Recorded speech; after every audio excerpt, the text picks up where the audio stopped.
สวัสดีค่ะสวัสดีพบกับช่องเทยบ้านทุ่งนะคะนานเลยเนาะพี่น้องยังบ่ได้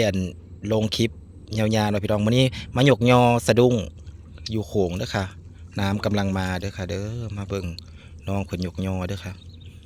กระถึกอยู่เป็นบางบาทเด้อพี่น้องปลาเล็กปลาน้อยอะไรเนี่ยปลายังน้อยปลากระแตบบ่ปลาบักมางปลากระแตบยกยอน้ำโขงนะคะน้ำกำลังขึ้นกำลังมากำลังเปลี่ยนสีพี่น้องกำลังแดงนี่ค่ะฝั่งนั้นก็จะเป็นพระธาตุสีโคตะบองเด้อค่ะฝั่งสปปลาวเด้อค่ะแขวนยังแขวนคำม่วนบ่ตรงแขวนคำม่วนนะคะยกยอโดยน้องโปเต้ค่ะเจ้าแม่บายสีเจ้าปลาเวียนไฟเด้อ ปลาขึ้นนะ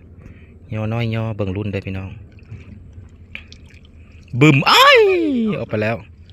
เลิศช้ำๆสะดุ้งจักศอกฮะ น้ำเด้อ น้2 กิโล ำเลิศก็ฮอดน้ำทะเลเลิกๆเด้อน้ำโขงน้ำใจ สะดุ้ง4 ศอกกับน้ำอีก2 กิโล เลิศหน้าเลยได้ใบลงช่อง YouTube เป็นคลิปยาวๆอย่างเงี้ยยกยอไม่มีเวลาเข้าว่าอะไรเหตุงาน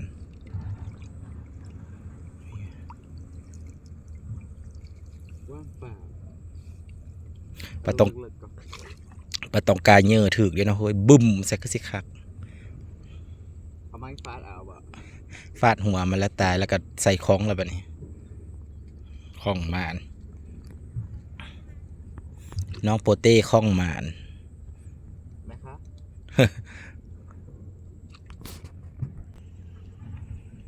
มาลุ้นกันจ้าปลาน้อยดำ นอสะดุ้งหาศอก6 ศอกเนาะ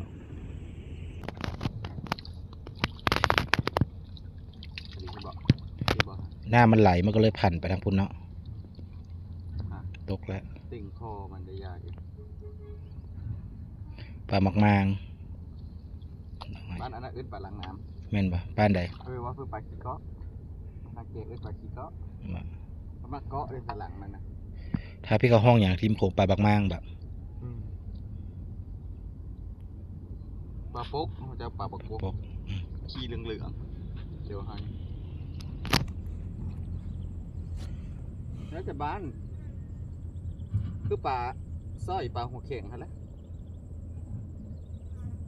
มันถ้าปลาหัวเข่งมันอื่นปลากระบอกมันบอกมาคือกันเนาะบึมเจอปลาปากใหญ่บึ้มเขาเลยเนาะเต้บึ้ม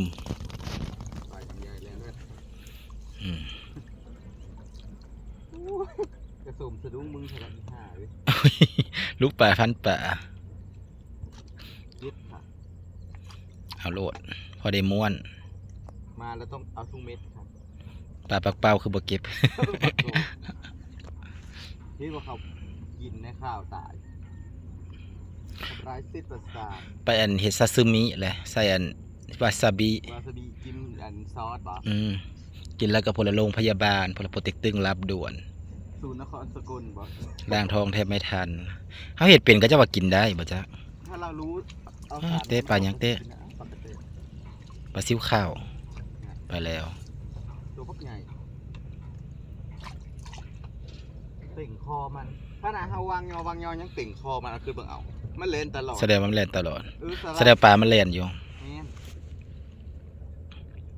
ความคิดฉันสักว่ามันปลาน้ำไหลน่ะมันจะวิ่งตลอดนั่นแหละจะข้าสิถือมันบ่มันเจ็บอยู่ได้ระหว่างที่เธออยู่นี่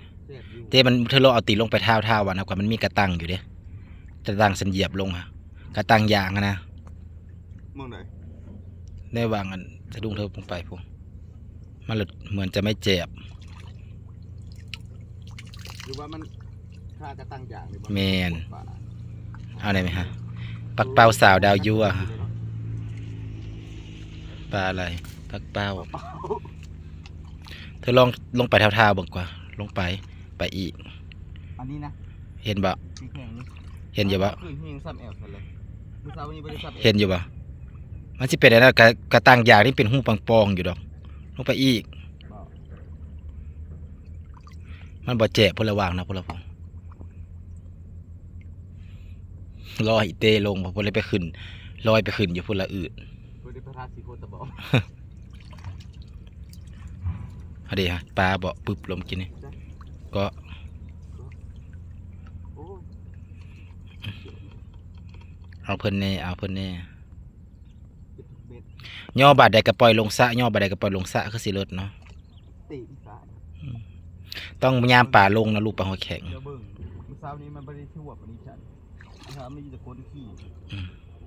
นี่ว่าน้ำขึ้นขนาดฉันว่าเอ้าน้ำขึ้นบ่ฉันว่า น้ำมันกระตุ้นกว่าเมื่อเช้านี้อันนี้จะเหยียบไม้ได้สะไม้เบนนี่นี่จะประกาศเลย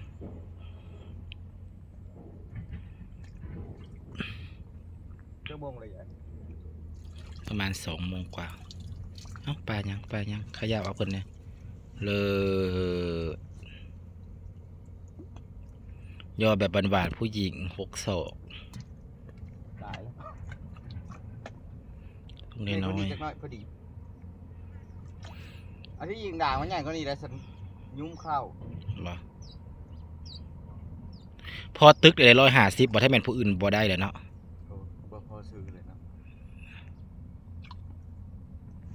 มันยังมีอยู่บ่เตะต้องสั่งบ่ สร้างแป๊บเดียวแล้วเห็นใครอยากได้ อยากได้อยู่ได้เอาไว้ไปย่อปลาอันปลารส นี่ไม่ค่อยนี่ถ้าเป็นขี้เจอไหน บ่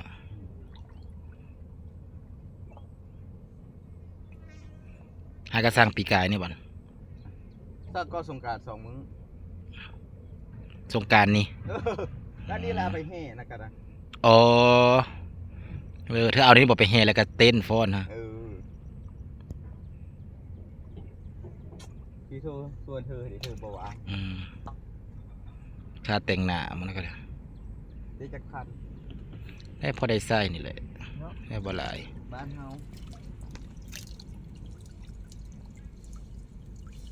ปากเบียนไฟนั้นมี2 ตัวเท่านั้นปะ ได้ยักโตแล้วเป็นฝ่ายสาวดาวอยู่อ่ะ โชคอะตัวนี้น้อยมีตัวนั่นแหละตัวใหญ่กว่าหมูขอไผ่มาเกาะกู แสดงว่าตะพังลาวพอได้เนาะปลาเพาะกับบ่ขึ้นเนาะสูปลาเพาะขึ้นแล้วเบิ่งเอา เท่าไหร่มองครับมีแต่ปลาตะเพียนป้า อืม เนี่ยเบิ่งเขาอยู่ ปลาอันไปหอมกลางพุเต้ยกบึมโอเคแต่ปลาใส่มินิโอเคพี่น้องขอฝากคลิปไว้เพียงเท่านี้เด้อฝากกดไลค์กดแชร์กดติดตามช่องเทยบันทุ่งในอยเด้อครับพี่น้องนานๆทีค่อยได้ลงเด้อพี่น้องโซนิยาค่ะเฮ็ดงานนะคะขอบพระคุณสำหรับการติดตามนะคะ ขอบพระคุณค่ะ เอาลง YouTube บ่ยัง